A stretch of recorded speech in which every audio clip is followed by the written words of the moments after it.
हाँ तो बच्चों, स्नैक चार्मर स्टोरी के बारे में हम पढ़ते हैं। स्नैक के बारे में सबसे पहला क्वेश्चन आप लोगों का है, right 5 points about the snake. Snake के बारे में 5 बातें लिखिए, लेकिन मैं आप लोगों को भरोसा दिलाती हूँ, मैं 5 से ज़्यादा ही पॉइंट आप लोगों को बताऊँगी, ठीक है ना। बहुत इंटरेस्टिंग चीज़ है ये। तो सबसे पहले ये है कि right first, snakes are carnivorous reptiles. अब ये दो चीजों को समझिए, कार्निवारस भी है और रेप्टाइल भी है। कार्निवारस उसको बोलते हैं जो मीट ईटर होते हैं, है ना। वैसे आप लोग फिल्मों में देखते होंगे सांप को दूध पिला रहे हैं वगैरह वगैरह, तो उसके बारे में ज़्यादा प्रमाण नहीं है। सांप ज़्यादातर क्या है, अंडे खाते हैं या फिर किसी पक्षी को खा लेते हैं, चूहों को खा लेते हैं, है ना। तो वो कार्निवाल वारस है। और रेप्टाइल्स किसको बोलते हैं, जो जमीन पे रेंगते हैं या सरकते हैं, उस तरह के जीव को हम रेप्टाइल्स बोलते हैं।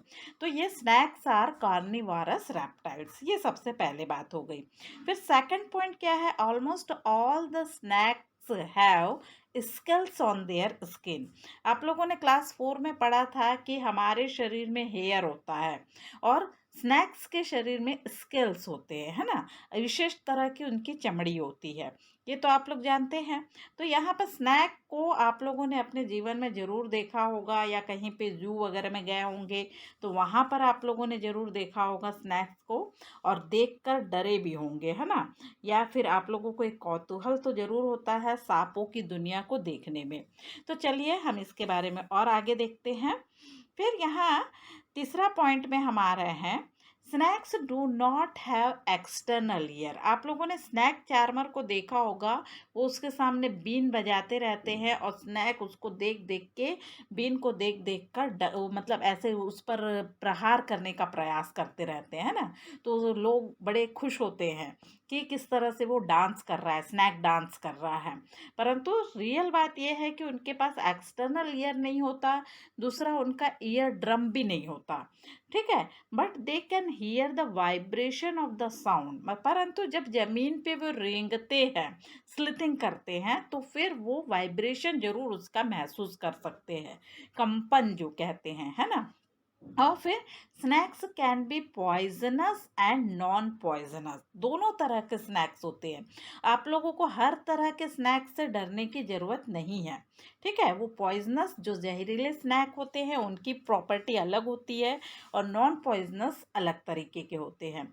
तो poisonous snakes have two hollow teeth. यहाँ पर ध्यान दीजिए, पॉइजनस स्नैक्स के पास दो हॉलो टिथ होते हैं, उनको हम कहते हैं फैंग्स, ठीक है।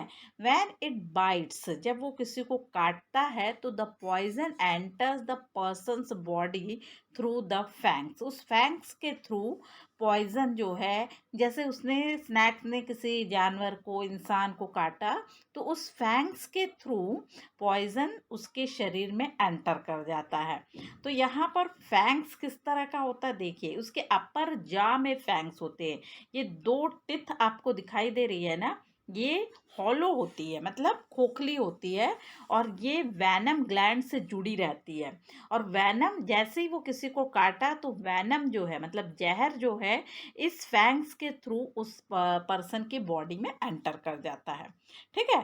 तो यहाँ पर है ना खतरनाक, देखने से कितना खतरनाक लग रहा है। नेक्स्ट हम इसी के आगे बढ़ते हैं। यहाँ पर आप देखिए, of the many kind of snacks found in India.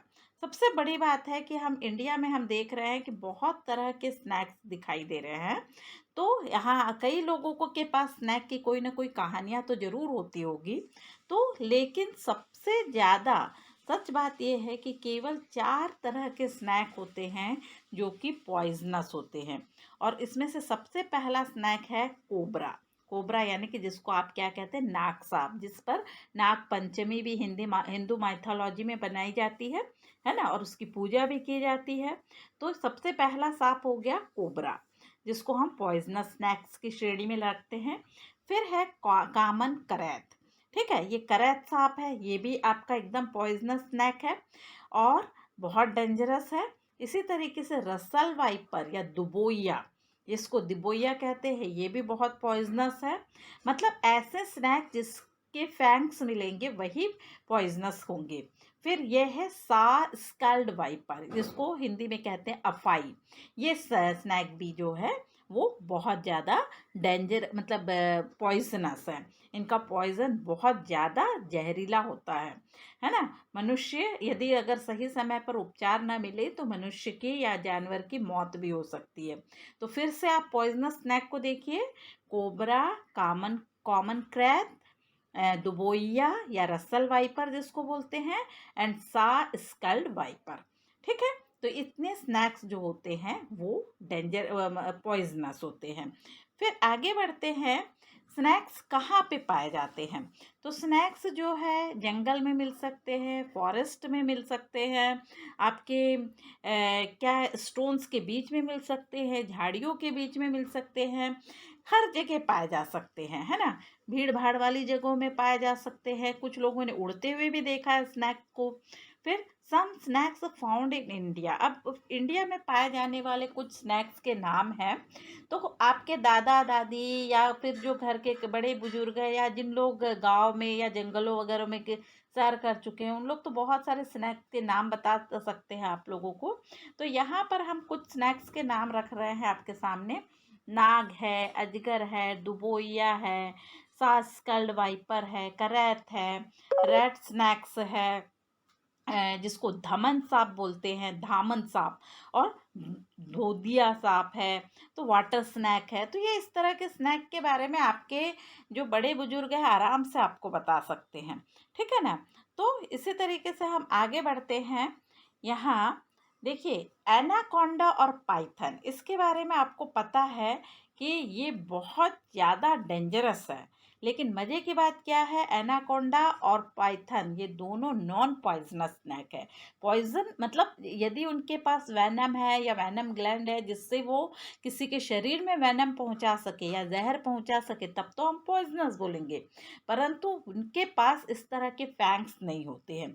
इसलिए एनाकोंडा को और पाइथन को, दोनों को हम किस सर्प की श्रेणी में रखते हैं, नॉन पॉइजनस स्नैक की श्रेणी में। लेकिन देखिए, देखते बराबर आपको डर लगेगा। मैंने इसका और खतरनाक पिक्चर नहीं निकाला इसलिए। और आप लोगों ने एनाकोंडा फिल्म देखी होगी तो आप देखे होंगे कि कितना खतरनाक होता है, but it is non poisonous snake. तो खतरनाक क्यों है, क्योंकि ये निगल सकता है किसी को, है ना। ये चबा नहीं सकते स्नैक लोग। ये क्या है, किसी जानवर को, इंसान को मतलब निगल लेंगे और उसकी हड्डी पसली सब कुछ मरोड़ के रख देंगे। तो इसलिए ये खतरनाक है। इसके कब्जे में जाने से बचने की सब लोग प्रयास करते हैं, है ना। तो इसलिए ये खतरनाक है, but they are non poisonous snake. तो मेरा ख्याल है आप लोगों को मज़ा आई होगी ये सब जानकारी देखकर। तो इसके बारे में और भी हम जानकारी लेकर आएंगे। तब तक आप इन जानकारी को ध्यान से समझिए, बार बार देखिए, याद कीजिए, और स्नैक के बारे में और भी जानकारी इकट्ठा करने का प्रयास कीजिए। ठीक है। तो और हाँ, अभी तक आप लोगों ने चैनल को सब्सक्राइब नहीं किया है तो सब्सक्राइब जरूर कर लीजिए। ओके, थैंक यू बच्चों।